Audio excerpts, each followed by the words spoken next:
You can support this show at patreon.com/ASA podcasting.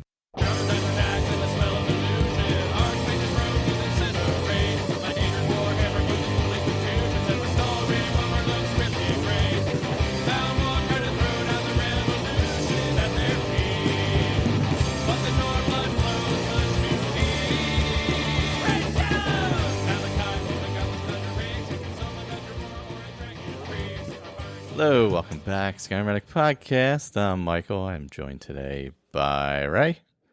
Howdy, howdy. And Victor. Good afternoon. And Juan. Good afternoon. And nobody's playing Elden Ring, although I bought it.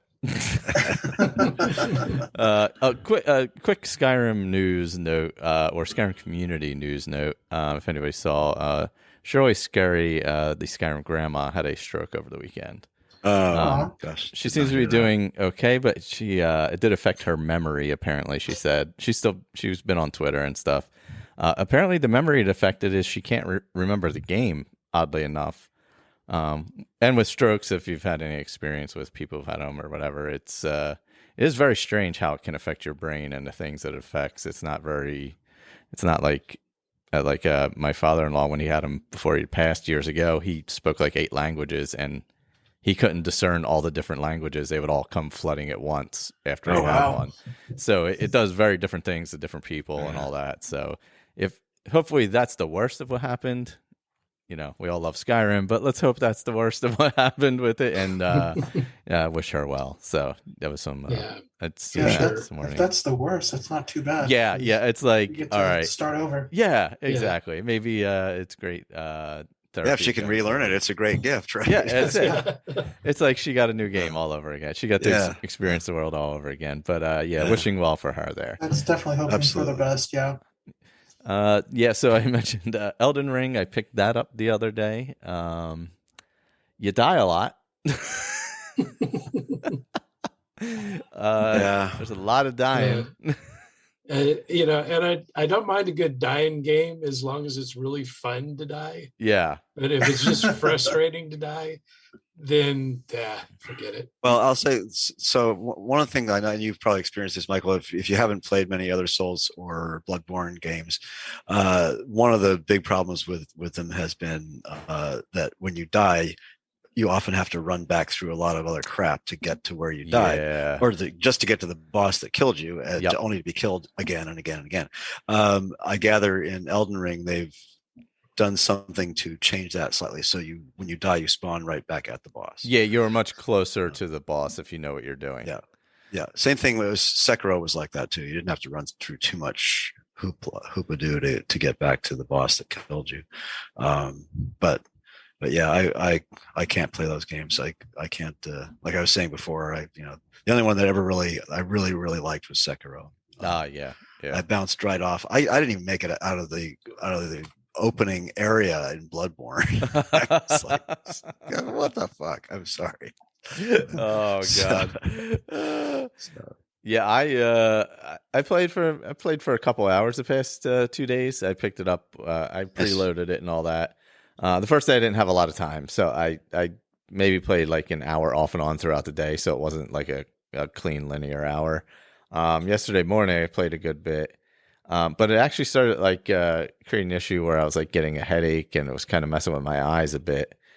So I went back to Skyrim, of course, and didn't have that issue. But yeah, I ran away from a couple giant battles because I had already battled those people multiple times and died a lot of times.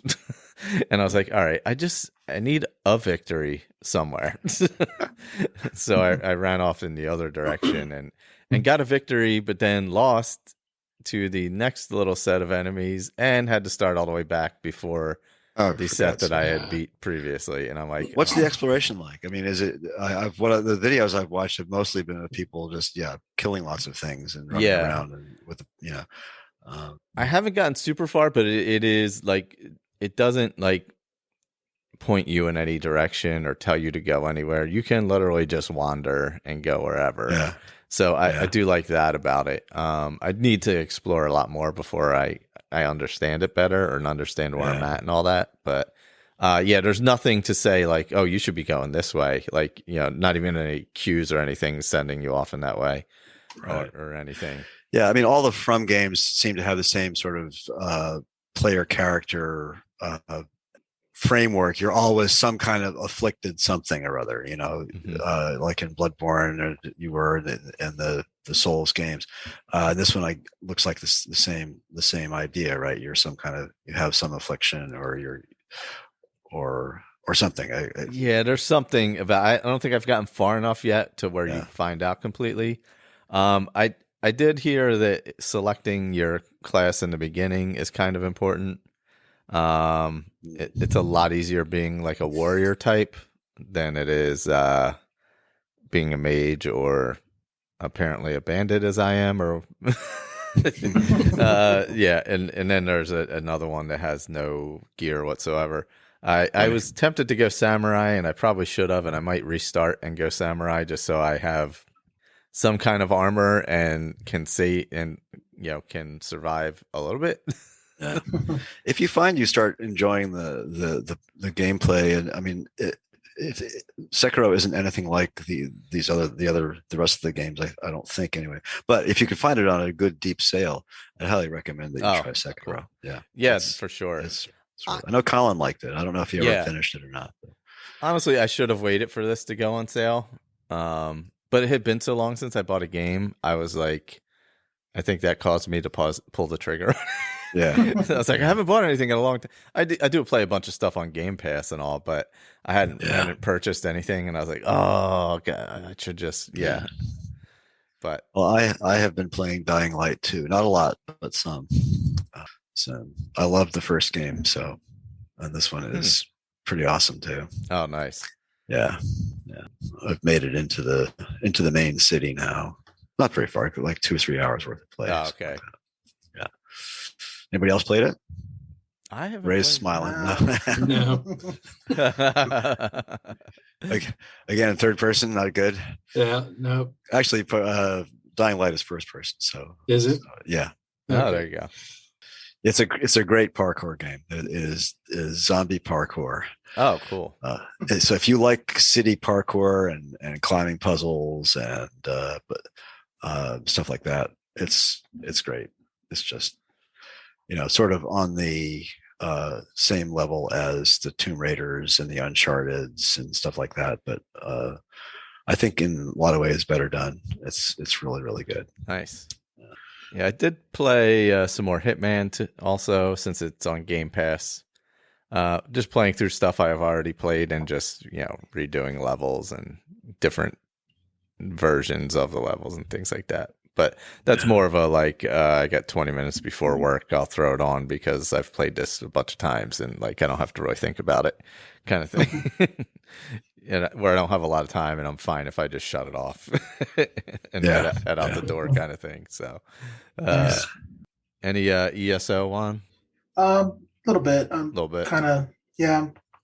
They're doing the PvP event right now, which I don't have all that much interest in. I like PvP when there's just the regulars in there. And right now it's just everybody, and sometimes you're looking at a couple hours just waiting to get in. Oh, wow. So you're on the wait list, yeah. Unless you go to the non-champ point ones, and then it's a whole different setup for those. But usually I play in the sub 50, but even those are kind of full right now also. So I've been doing Dragon Age 2, just kind of going through that story slowly. Yeah, actually enjoying it. You hadn't played before? I hadn't played. I played the first one and I played the third one. Oh, wow. Never played the second one because just everybody said that the gameplay had changed and it became a little more kind of more linear. But I'm playing it and it's actually kind of fun. And I put it on story mode so I can just get the story to kind of tie in the first and the third one. So, yeah, because some of the characters run through, right? I haven't played much of it. My daughter Kate is a huge fan. She's played those games multiple times, just as she's same as she's also played Mass Effect multiple times through. Right. Yeah. So, I played the first one quite a few times, and I played the third one about halfway through because it is so big. And a lot of the stuff just kind of, to me, becomes a little bit repetitive. Yeah. So that's kind of why I kind of stopped on the third one. But the first one is actually fun just because you have multiple origin stories. So you kind of want to go through each race and go through their origin story, and just kind of, it gives you a full feeling for the world. Yeah. And then the second one is, it seems like you only have kind of one choice, and basically you have one character, which I believe is human, and then but basically it's just, you kind of start but it's, I'm enjoying it. I like the story, and I'm like, oh, so this is where he came from. This is where this person came from. Yeah, and so cool. Having played the third one actually makes playing the second one now makes the third one make a lot more sense. Yeah. And then of course Skyrim. Cool. Let me guess. No Man's Sky, right? Yeah, we got an update on No Man's Sky. So I saw that. Yeah, what they add? They expanded on the Sentinels, which are the robots that you fight a lot. In the game.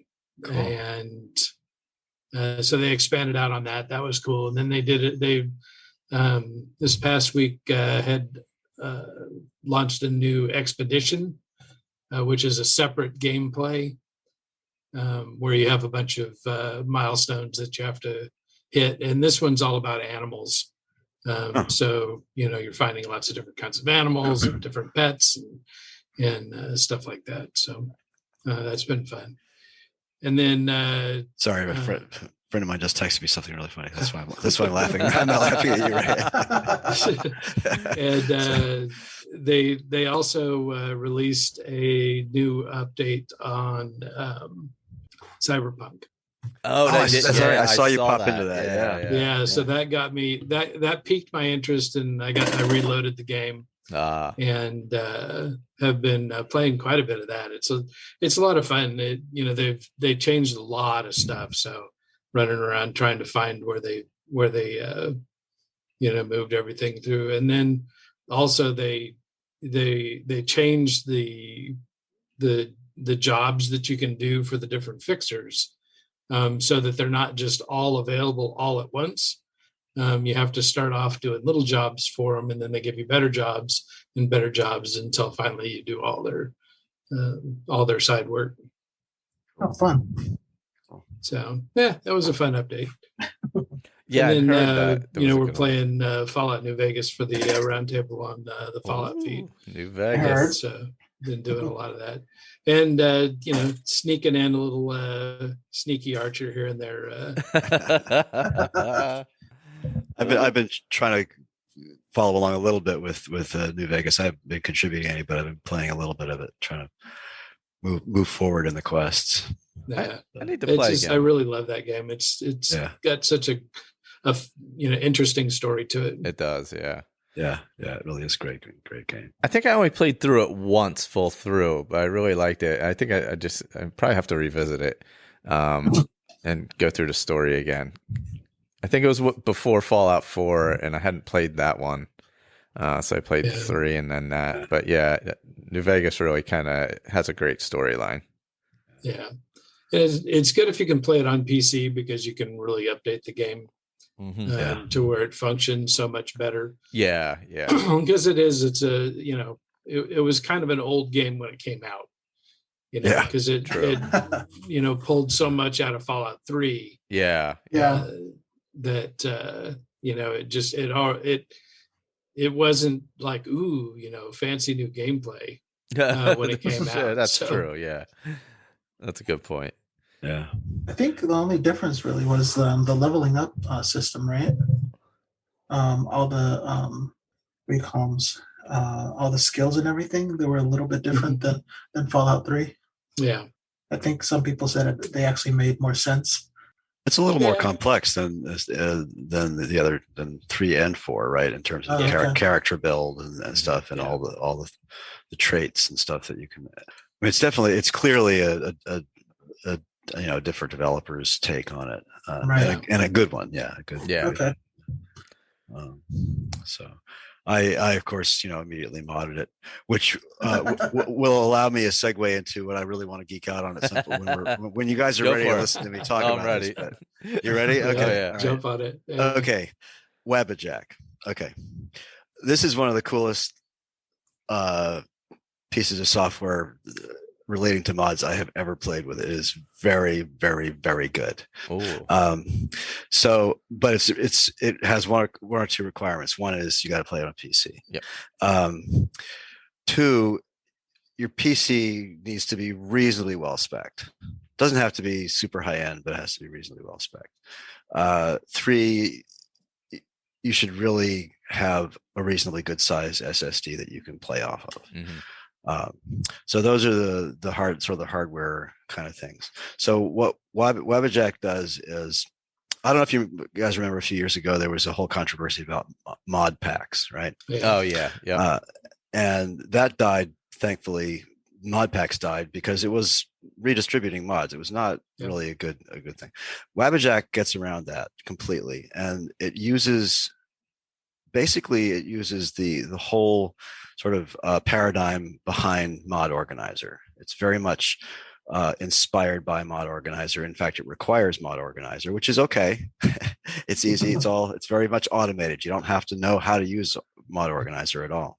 But the whole idea of Wabbajack is that you simply, in its simplest form, you find a mod list that you like, you click a button, the mod list downloads to your PC, it unpacks, it sets up, it does everything for you. And when it says installation complete, you click a button and you go play Skyrim. Wow. That is as simple as it gets.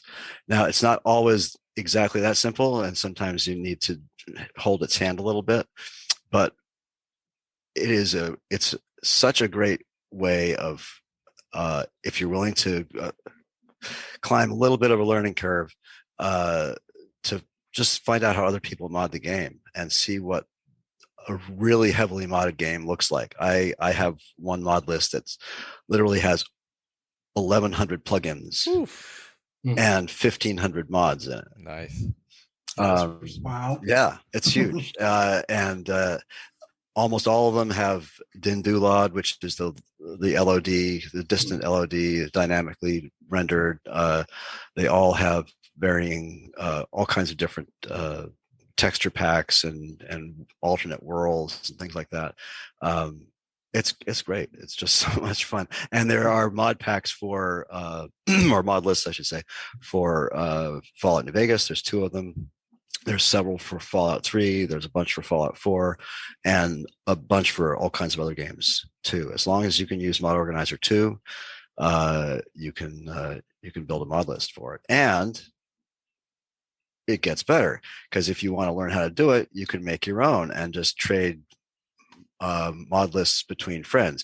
If you want to get your mod list published on the Wabbajack site, you have to go through all kinds of peer review and hoops and stuff like that. But you can just make a mod list and send a friend the mod list, the .wabbajack file, and they just click on it in the Wabbajack app on their PC, and it goes. So what it does is it goes to whatever sites, mostly Nexus. You have to have a Nexus account. And it helps to have a paid Nexus account, so you get the faster downloads. Yeah. It goes, collects all the mods, downloads them to a download folder, and then once they're all downloaded, it goes ahead, it hashes them, it compares all the proper hashes, installs a portable. I don't know if you guys haven't played with Mod Organizer much, but Mod Organizer has 2 ways of installing it. You can install a standalone version in which you can switch between different games that it curates, or you can install what's called a portable version. If you have a portable version, it lives in the directory that the game is in. So you can install multiple copies of Mod Organizer in multiple different directories, and that's how Wabbajack does its thing. So when it's finished, you have a portable version of Mod Organizer, and really all you have to do is follow the instructions. You open up Mod Organizer and you click the Run button in the upper right. You don't have to fuck with it at all. You don't have to learn how to use Mod Organizer. Assuming it all works, it just loads the game. Any idea how long that's been available? It was in development for a while. I think it had a fairly good and well-supported beta phase. But I don't know exactly. Probably 2 or 3 years. Okay. Because Nexus just released that for Vortex this week. Yeah, they've been. I have no idea how different or much better. I know it sounds exactly the same. Mm-hmm. Well, Wabbajack was around first, I think, and I don't know. Yeah. And I know Nexus has been working on that because I've been on their Discord. I was part of that. I signed up for that. I didn't really participate in it because I got involved in playing around with Wabbajack instead. So have you tried it yet? With no, Vortex? I haven't tried it yet. I watched the Gopher put out a video where he showed it on New Vegas. Mm-hmm. And it's that you open it up, you open up your Vortex, you load the collection is what they call them, and then it just goes to town. If all of them are on Nexus, then it just pulls them all right off of Nexus. But it'll also pull things from any source. That's very cool. It also does. It sets up the script extender for you. Mm-hmm. Yeah, so Wabbajack does as well, and an ENB if you want it, and various other things. Sounds like they do exactly the same thing. That's very cool. I'm glad because I wasn't really sure. Like I said, I signed up for the thing and then I never really did anything with it. I saw that now it's popping up the blue banner on top of the Nexus window. Yeah, so it looks pretty slick. I haven't found one that I'm ready to pull the trigger on. I think it. So my version of Anniversary Edition isn't modded at all. So I think I'm going to play around with that. That version. So as far as the way Wabbajack works around that, what it does, if you've looked into more of I'd be interested to know what Collections does. But so Wabbajack does not use. This is why I said it sort of has the same paradigm as Mod Organizer. It does not use your original installation of Skyrim. Inside the directory that it installs for you with all the mods is a directory called stock game, and in that directory is another copy of Skyrim. So it uses that. So it will not mess up. In fact, so I have my original version of Mod Organizer, all my mods and my games and saves and profiles are all safe on OneDrive, and they play off of the original installation of SE. But all the Wabbajack mod lists install their own sort of stock game directory, and they run out of that. Okay, so you do have to have room for multiple. Yes. Multiple copies. Yes. So Wabbajack cost me about $400 because I went out and bought a 4 terabyte. SSD. Yeah. I bought an M2, that plugs in right down onto the motherboard. Oh, nice. That's what I run on my other computer downstairs. Yep. Oh. Yeah. Fast as hell. And so that makes a huge difference with these enormous mod lists. It makes a huge difference. It just because I downloaded one. That one I said that had over 1,000 plugins in it, and it took 5 minutes for poor Mod Organizer to load and figure everything out, and then load the game and everything. So, but as soon as I moved it over onto the SSD, it was just like not instantaneous, but vastly improved. Yeah. So. But yeah, so that is the paradigm. It tries to keep everything as much siloed as possible. So you have each one of these mod lists is a silo. Yeah, that's cool. Yeah, and I mean it is great how much they're doing to make the modding process so easy for people. Oh my God, yeah. Because that really does, it opens it up for people that are, that just don't like to mess around with, file folders and making patches and all that stuff. The author of these different collections do all that for you. Yeah, I guess I who knows who came first. I don't know, but obviously they're going for the same idea. And it's great that there's one now available since it uses Vortex. And of course, as we all know, or most of us do, the Vortex and Auto Organizer are basically, they have the same DNA. Yeah. So, but no, that's awesome. I may just try it. And the other thing about these is that even if you, as you know, I know you love to play with mods, and certainly I do. But this has given me an opportunity to see other mods that I've been interested in, but I've never bothered with, or or Dindalod, which I have used numerous occasions, but just takes a long time to fuss with and get it right. And you got a really skilled modder, and the people who actually do upload the mod lists to the Wabbajack site are pretty skilled at what they do.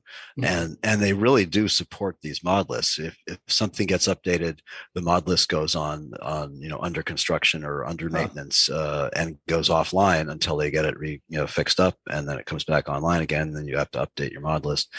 But they really are well curated. So I this morning I was downloading one, and I had a little trouble with one file. It was on a GitHub directory, and the Wabbajack was choking on it. So I went to the Discord, and a lot of the mod lists have their own Discord servers. So I went to the Discord server. I said, hey, there's having a little trouble with this one. Oh yeah, he updated that. So here's a copy of it on a different GitHub directory, and downloaded the old one, plugged it into where it needed to be, clicked go, and Wabbajack is really good at that. It's like an Enai Cheyenne mod. It's incredibly robust at being able to error out and then start right back where it was and keep going. It doesn't get screwed up. So anyway, so they're really well supported too. I assume the collections on Nexus will be as well. Well, that's definitely like a great development for people just getting into it.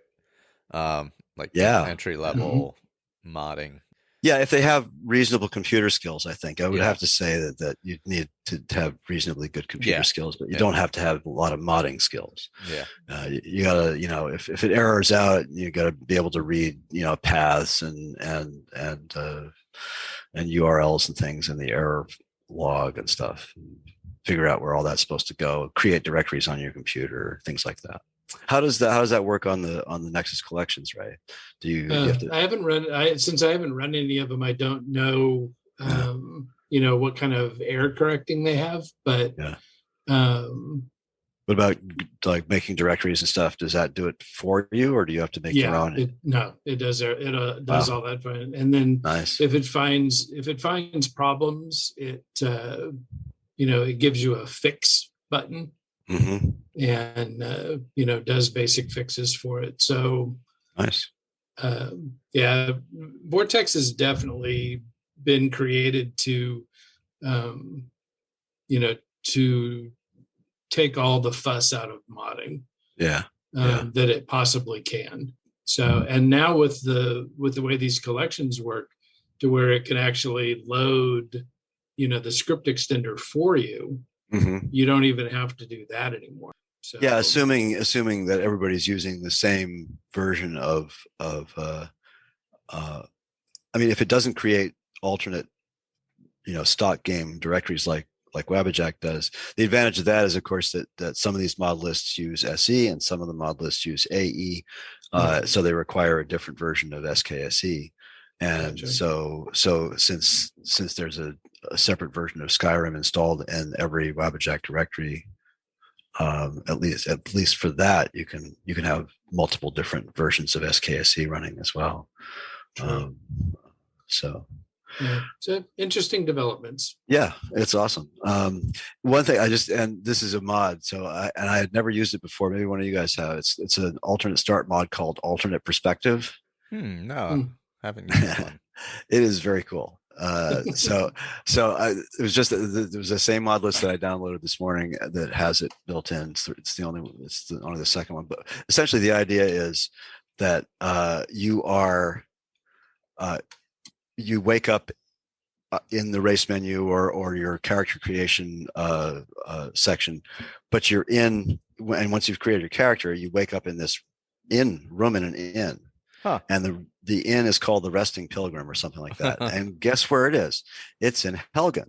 Oh, nice. You can choose any number of different starts, or you can choose to stay in the inn. And when you choose to stay in the inn, you walk out into the main inn, you rent a room, you go back, you sleep, you get up, you walk out onto the front porch of the inn, and guess what's going by?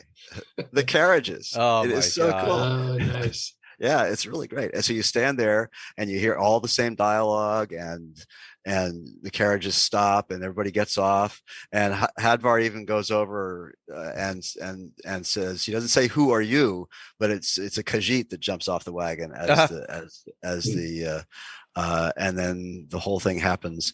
And when that goes, as soon as the dragon attacks, you go, the mod author created a new splash screen, goes to the splash screen, introduces Bethesda and Skyrim, etc., and then you pop back into the ongoing attack. But you're not the original prisoner character. You're another character. And if you choose another start, in other words, you don't watch the carts go by, you can choose any of, so similar to Live Another Life, you can still go back to Helgen, and Helgen is still a functioning village with NPCs and a shop and an inn until you start the main quest. When you start the main quest, the dragon attacks. It's really cool. It's a really nifty. Yeah, like their description is experience Helgen's destruction from a point of view different than a prisoner. Yep. Oh, yep. Very interesting. Exactly. Is it available for Xbox? I don't know. I don't know. I'll have to check that out. Yeah, probably not. Alternate perspective. Alternate perspective. Yeah, I think I'll have to look. Maybe it requires SKSE. I don't know. Yeah, I'm not it sure. is a little bit. It's what? It's recommending that you have Fusro Do. Yes, because Fusro Do is it's a lip sync thing for unspoken lines, or the lines that don't have recorded voice for them. Oh yeah. So if you have, it works pretty well. But yeah, it's a funny name. The opening sequence is a little. I ran through it a couple of 3 times, and it's a little susceptible to the old crashing cart bug. Yeah, if you save at the wrong point or you pop back in, you'll end up with a pile of crashed carts in front of the inn at Helgen. Oh God! But at least you can watch it not being on the cart. You can watch it from somewhere else this time. Oh man, that's funny. Well, speaking of Helgen, I actually have been playing Return to Helgen. Oh, which has been around a while, but yeah. I picked it up on Xbox because I hadn't wanted to try that one out because I had never done it. I'd started a new character. I went away from my survival character because I wanted to do something different. So, and I loaded in a quicker leveling mod also because I didn't want to. Since I'm playing on Xbox, I don't want to mess around with long load, leveling up a lot and stuff like that. I just kind of wanted to get in and kind of start playing. So it levels up pretty quickly that way. It took me a little. I was a little confused at first because this one follows the Civil War storyline, the main quest, and I believe the Dark Brotherhood. It might follow something else, but quests for Return to Helgen pop up as you advance through those quests. And you can kind of like become, from what I've seen, you can become like the governor or whatever of Helgen at some point. Nice. You boost your reputation by taking patrols out. It doesn't like hold your hand, so it took me a while to figure out what the hell was going on. I was basically just walking around Helgen at some point, like I don't know where to go or what to do, but like you can't. It won't go to a next set of quests automatically. You have to advance those other stories for it to advance also, and for more to become available in Helgen. So it all is kind of interdependent on those other things. So I, of course, had to start playing the Civil War story, which I haven't done in a long time, and the main quest. So I'll actually have to deal with dragons, which I haven't done in quite a long time. But yeah, it took me a while I had to go to the commander's quarters. There's like 20 doors in Helgen. I couldn't find that one. It was in the market. I finally found it. It's like, oh, and basically the quests will kick off as you walk through the market. Like after you, like right now I'm on the Jagged Crown in the Civil War. So once I go back after completing that quest, and I might go up and do the Greybeards as well while I'm out. So then once I go back to Helgen, like something else should kick off because I've advanced those storylines as well. So maybe I missed what you said. So the idea is that the town has been rebuilt since the dragon attack. It has been rebuilt, or it's like in process of being rebuilt. Okay. So, yeah. It does.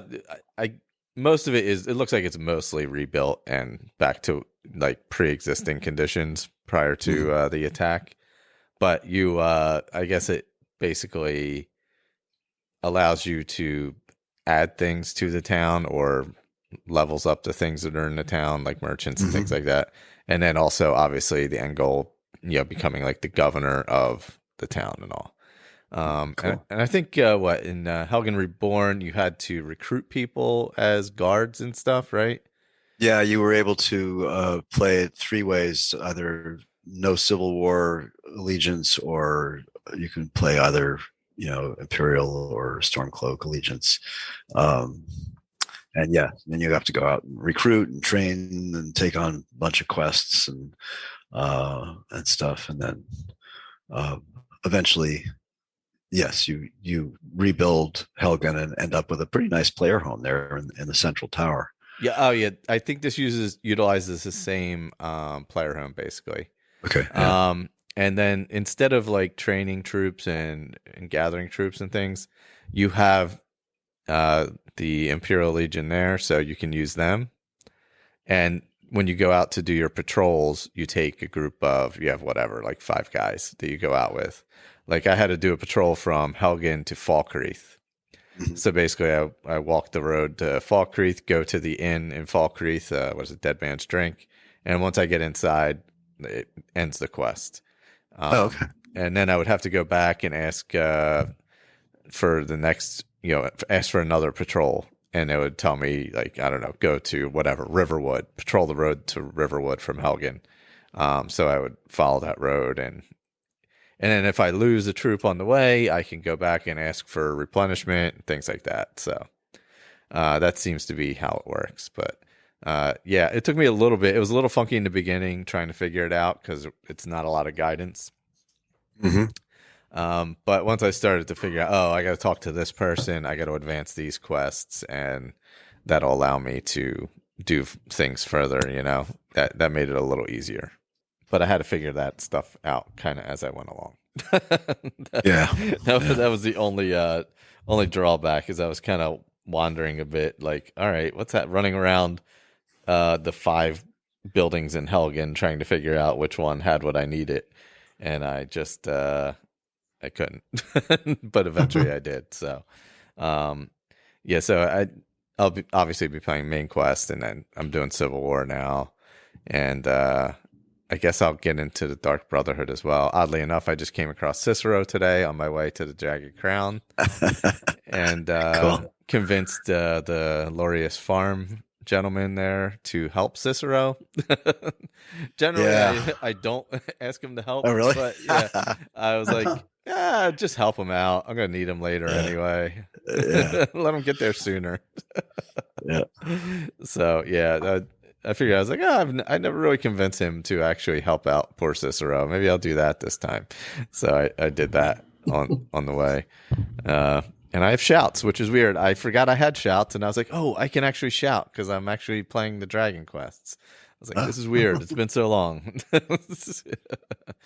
I'm doing a companions run again on one of these mod packs. The one I like the best, actually. It's a fairly small one, just nicely selected, and but I decided to play just a straight up Nord, kind of a grumpy old Nord. Not that I know anything about being grumpy old Nord.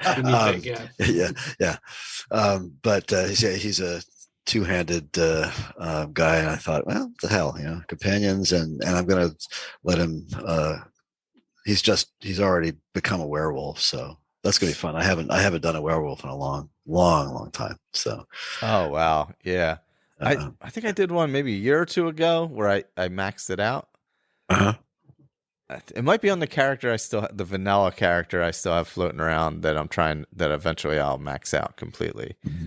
I think I did the vampire maxed it out and the werewolf maxed it out. I had much more fun with the werewolf than the vampire, I'll be honest. Yeah, I never liked vampires. I'm not a big fan, but I've done a couple. This one has I think Growl, which is Inai Cheyenne's werewolf mod. And I'm thinking I might try some of these mod packs for the Legacy edition of Skyrim too. I still have it installed. Oh, nice. There's a bunch of them, so I'll give it a try. And I'm definitely going to try the collections too. I honestly didn't really fully understand that it was really the same idea as the Wabbajack. So that sounds really, really cool. It wasn't really clear at first. Yeah. Just don't go on a killing spree with that werewolf. Yeah. I did that once and accidentally killed the Khajiit merchants. Oh, no. This game, actually, it's funny because was it this one or different? No, I've played so many different characters in the last couple of weeks with all these different mod lists. But one of them, I was at the tower, and not exactly a killing spree, but when I shouted the first time, it killed one of the guards, and so they all attacked me and killed me. So, wow, I didn't think that could happen. No, I didn't either. So crazy. Yeah. I'm just I started a female high elf, just kind of basically just really slow playing this character, nice. Especially because it's Magicka based. I got Feindal as my follower. I got him all suited up in it's a rogue gear, like leather gear that came with one of the attachments. It looks really nice. I'll post it later. I did manage to get a picture, and so I've done I've done quests in Falkreath, so now I'm what's it called, a Thane, and I'm able to purchase property now, so I'm gonna move on to the next town. I did start the main quest. I'm just kind of avoiding it. So I have dragons, so I'm picking up shouts and everything. So maybe I'll see if I can get as many shouts as I can before I go see the the Greybeards. The Greybeards, yes. And I'm curious if it'll be a different dialogue. Yeah, when they ask you to demonstrate Foos. Foos roll. Actually, they teach you row. They teach you row, right? Yeah, they do. Yeah. So it'd be Fusto. Yep. Yeah. Fusta. Shout become ethereal Adam or something. See what they say. That'd be interesting. I wonder what they'll do. That is, yeah. Only one you can't get is Dragonrand, but you could also get some of the ones over in Solstheim, right? Yeah. Mm-hmm. Yeah, there's a bunch over there. So I'm having a good time with that tune, just messing around. I tried the fishing. I caught one fish and a whole bunch of junk. So I don't get that, but I haven't been that interested in the fishing either. It's fun, but only for a couple of minutes. Yeah, pretty much. There's some really good stuff that you can get. Some really good rings and things like that. the thing is that you have to get, you have to haul in a lot of tankers before you ever get to that. I thought I read somewhere that the Dwemer fishing pole was good for getting junk. Yeah. That's okay. But of course, that's the last one you unlock. Of course, yeah. I like taming the horses. That was fun. Yeah. And they do work with convenient horses if anybody's interested. So. Oh, I love that mod. Yeah. So the team, yeah. I overall, I've really enjoyed the Creation Club stuff that I've played with. And there really are some nice armors, like you said, Juan, the Rogue, and there's several other really nice looking armors. And I did a character with the Crusader armor. Oh wow, nice! And that was that the Oblivion armor? Probably. I'm not sure where it comes from. I don't remember. You have to do a whole lore thing, but I don't remember. Okay. And you have to. So when you pick it up, it's cursed, and so you have to go pray at 8 different shrines. One for each of the divines. And if you do that, just do that. So I picked up, I think I'd gotten to 6 out of 9, and then happened to be near another place that I knew had a quest in it. And so I went in and did that. But evidently it expires at some point, and then you have to start over. Oh no. The only thing is that you no longer have any of the map markers. Oh, jeez. And it's specific, shrines that you have to pray at. Yeah. And so you have to remember, there was one, I know it was right over here. So you have to remember where all those were to get back to them. It sounds similar to Knights of the Nine then, where you have to go pray to the shrines, shrines, and like basically remove all your negative karma. Mm-hmm. Yeah. So it sounds like it's very similar to that. Very cool. And it's a really nice set of armor. Nicely enchanted. And then you also, in the process, you get 2 sets. So if you have a companion, you can put them in Crusader armor as well. Oh, that's cool. Twinsies. Yeah. You can put them in the armor. Nice.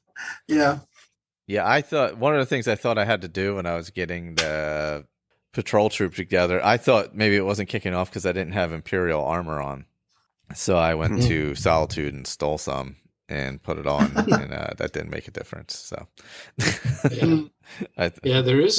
there's a really cool set of Imperial armor that you get if you go to Solitude with a set of Imperial armor, and go talk to this guy in the same area as General Tullius. Oh yeah, yep. He'll give you this set of armor that's very ornate. The more ornate Imperial armor, right? Yeah, like I couldn't remember what it was called, but it's supposed to be a pretty good set. You can get it immediately after leaving Helgen, because you've got as long as you go in with Rayloff, you get several sets of Imperial armor. Right. And just go to Solitude and throw on a set, and he'll give you the nice set. Oh, nice. The character that I'm playing now, I went and got the Netch leather. Yeah. And there's a little quest that you do with the Reeklings. And, that's right. You get an enchanted set of Netch leather armor and the recipe for making it. God, I haven't done a Reekling quest in a long time. Maybe they are pretty hilarious. Yeah, it's been so long. Like, I've gone to Solstheim for I think to play through Dragonborn with my one character, but I didn't really do all the other stuff. I kind of just went through that quest. Yeah, maybe I'll head over there and mess around with the Reekling stuff, because that is fun. They are crazy and fun. the only one I've done on a regular basis is the Thirsk Mead Hall. Yeah, that's the only one I've done regularly. I've never really gone too much beyond it, Yeah. And who is it that they're up against? I forget the name of the people. What is it? Who? When you get where Thirsk? Yeah, where you regain Thirsk, you can either regain it for the. It's Bujold is the name of the sort of the head of the Nord. Yeah, that's it. Yeah. Her name's Bujold, which I've always wondered if it's an homage to the science fiction author Lois McMaster Bujold, who was Miles Vorkosian or something. I don't remember, but anyway, good books. I bet it is. I wouldn't be surprised. Yeah, I mean, there's so many references in here. A lot of Easter eggs. Yeah. Just so many. Yeah, and you have to get the pig or whatever it is, the wild boar. Yeah, you have to get the wild. Yeah. Bilgamuk. Yeah. Oh man. Yeah, maybe I'll head over there. I have to finish my Civil War stuff though, and so I can advance Return to Helgen. Yeah. That's kind of my main goal, is to get through more of that, since I've never played through it. I tried Helgen Reborn a while back. I kind of fell off when I had to keep recruiting people. I think that was what. It's a long lead up to the main story. Yeah. Yeah. Because you have to go rescue the guy out of the prison with the Thalmor, and then you go through all the recruiting and everything. Yeah, it takes a while to really. But I think it's meant to be played over, while you're playing a lot of the rest of the game. Yeah, exactly. Yeah, bits and pieces. Not to like jump into it separately. It's more of a companion piece to to it. Yeah. That's kind of how I'm taking this one and going through the other quests. Yeah, and using it as like plussing them up basically, with more to do. So that's how I'm looking at it. Yeah, I'm not looking forward to having dragons everywhere again. Just lower your difficulty. I'm only playing on Adept, so I had enough dying in Elden Ring. I don't need to. Really. Just like it was enough dying for the week. I mean, I'm still low enough level where I'm getting wiped out at places pretty regularly, so it's not like I'm running around with like a hunting bow. It's not like I got like crazy gear going on or anything. Yeah. Yeah, the game I'm sort of sad that I can't play, and I'm not going to buy the hardware to do it, is Horizon Forbidden West. I'm just refused to buy a PS5 just to play that. But. It's exclusive to PS5, right? For now, yeah. I think it'll, like Horizon Zero Dawn did, it'll probably come out on PC eventually, but for right now it's exclusive, I think. Has anybody heard any updates on the Activision purchase by Microsoft? No. I think that has to go to FTC, doesn't it? Yeah, I'm sure it has to go through all the approvals. I don't see how they could say that it's monopoly though. There's so many developers out there. I mean, every other purchase has gone through. So well, they're really they're sort of, they got the evil eye on the software. No, just on monopolistic practices these days. So maybe they'll scrutinize it a little more. Yeah, slightly. Just a touch more. But I mean, in the end, they're basically, Microsoft is just building the library for Game Pass to make everything a subscription service for them, essentially. I mean, that's the goal. Because apparently they're going to offer like Game Pass on all platforms, right? They'd like to do that. I think so. Yeah, I think I heard that. Yeah. I wish them luck getting it on a PlayStation. Yeah. That's never gonna happen. Yeah, good luck with that. Yeah. I would hope at some point that, it doesn't. Sony is Sony. That's just. They're gonna do their thing. Yeah. I was glad to see the Bethesda launcher die a an honorable death. I heard about that. I forgot about that. Yeah, that was a week or two ago, something like that. Yeah, last week. That was a bit of a celebration. Now all we need to do is kill Ubi's launcher and the Epic launcher. Oh God, yes, please, can we?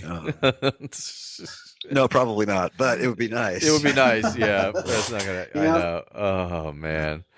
Oh, I did also start playing Pokemon Arceus. Oh yeah. That game is actually a lot of fun. It does have kind of that Breath of the Wild feel. Okay. Where it's a very open world. I don't know if you guys have played some of the older Pokemon games, but like the Pokemon are actually like out in the wild now, and each type has their own personality. So like there's some you can just kind of walk by them and they just kind of look at you and go, oh hey, how you doing, type of thing, you know. Some of them run away, some of them will actually attack you now. And so if you don't throw out your Pokemon to battle, or at least to defend yourself, they'll actually hit you and they'll knock you out, and then you get picked up and taken to your camp or whatever and revived. But yeah, it's a lot of fun. You actually gotta fight the Pokemons. You gotta catch them. You have to observe them, do different moves, evolve them, and it's basically like you're actually researching. So it's kind of gone to a time before people knew a lot about the Pokemon. So you're acquiring all the information and stuff, and it's kind of fun. I'm enjoying it. I do it like at work on my lunch break, or if I'm not at home. I have the Switch and I just play wherever. So it's good for when I'm not at home. Oh, cool. Yeah. Mentioning the Switch reminds me of something. Another thing. Anybody following the Steam Deck? No. Oh, I've heard of it though, but it's getting really positive feedback. Is it? Oh, awesome. Yeah, I know. It has issues. Yeah, it's definitely a revision 1 piece of hardware. Right. But I listened to a whole podcast on The Verge. A whole section of that podcast was devoted to it this last week. And the reviewer only gave it a 6.5 out of 10. But the way he was talking about it was like he clearly loved the machine. But the Verge and I think some of the other better review sites have a strict policy of never reviewing on potential, right? Yeah, so makes sense. So yeah. So they gave it a 6.5. Yeah, me too. I think I respect that.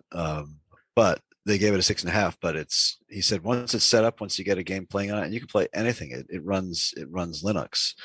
So I believe he said he could play Elden Ring on it. Oh wow. Okay. So and I think it also works through Stadia. So okay. Yeah. Wow. It sounds like I put my name in for one like when they first announced it like 2 years ago or whatever. So I've had a reservation for it. So I think I'm going to grab one. Interesting. So it's just the initial setup of the games that's a little bit clunky, or yeah, it's buggy. But they are working daily. There's daily, sometimes multiple daily updates. I don't think the hardware is actually released yet. I mean, but this is a pre-release review. Okay. But I think it's coming out very, very soon. Yeah, so it's buggy, but fun. And it has, I guess there's some issues with some companies not being willing to flip a bit here or there to clear certain forms of copyright protection. Okay. Right. So, for instance, it'll never play Fortnite because Epic refuses to. Yeah. Yeah, really. Yeah, big deal. You can play Fortnite on your Switch anyways, right? So there you go. But this just sounds like a really, really good piece of hardware and a really good, not even an alternative to a Switch, but something else. It really is a piece. It's a tiny little Linux PC. You can plug a keyboard and a mouse into it if you want to. Oh wow. Yeah, that's fun. That's pretty awesome. Oh, also speaking of Switch, Ray, have you heard anything about No Man's Sky is on Switch, right? It'll be coming to it. Or it's coming to Switch? Okay. I didn't know if it had come to it or was coming to it. Yeah, I don't believe it's been released yet. Okay. Man, that seems ambitious. Yeah, because I've heard a lot of one of my coworkers keeps saying that like some of the games they don't even run that well on the Switch. He said they get a little glitchy, and so I was actually happy that Pokemon worked well and Breath of the Wild works really well. I don't know if it's because they're more cartoony and less graphic. Well, Breath of the Wild was designed for the Switch, really. Yeah, so the original release. Yeah. Yep. But yeah, so like for instance, Witcher was an original release game for the Switch, and that had to be downgraded significantly to play on it. Yeah. And Doom, which is great. It's a lot of fun on the Switch, but it's kind of dumbed down. Well, not dumbed down. I think just the graphically, it just had to be. Yeah. Okay. Yeah. I think that's the thing that kind of. It's not a powerful. Stresses it more, right? Yeah. Okay. Yeah, the Steam Deck is a lot more powerful, but it's still not, super. It has a custom GPU in it and stuff, but I forget. Maybe there's a game, Ray. There's a game envelope or whatever for Linux. I forget what it's called. I think it starts with a P. It's whatever. That's whatever it is. That's what the Steam Deck is running. It's some add-on for Linux that's for games. Cool. Yeah, Steam Deck sounds pretty good though, because I've been sitting there. I'm like itching. I'm like, yeah, I don't know if I want to get laptop. I barely play it on my PC when I'm here, just because right now I can't really sit for a whole lot because of my sciatica. But but I'm like, if I get a laptop, I can at least get into whatever position is comfortable and play. But that Steam Deck sounds like a better option. Just it's much cheaper than a laptop. Yeah, for sure. Read a bunch of reviews and see. It might be perfect for you. It's fairly heavy. I think it's like 1.5 pounds or more. It's a beefy little thing. But the guy said that the controls are beautifully integrated. Designed where they are, and it uses some of the touch pads that were really controversial on the Steam Pad a few years ago. Oh yeah, but they're much better now, but it also has the sticks, and it has buttons on the back that are programmable. I mean, it's really, really versatile piece of hardware. Okay. So yeah, check it out. I'll have to start doing that research then. Because listen to the Verge's podcast from this week if you want to hear a lot of talk about it. Yeah. Okay. Cool. Yeah. Cool. So anybody got anything else? Ray, some stuff for Fallout, what's coming up and all that? Well, we're progressing through the round table. Yep. Next week in Fallout 76 there's going to be a new event. This one will have aliens. Oh, interesting. The Zetans are invading makes sense, yeah. Appalachia. Of course, why wouldn't they? Yeah.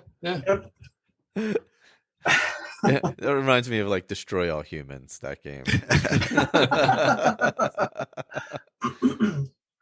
Or was it Mars Attacks? Yeah, basically. Yeah, essentially. Yeah, that's one of my favorite movies of all time. I love that so much. Yeah.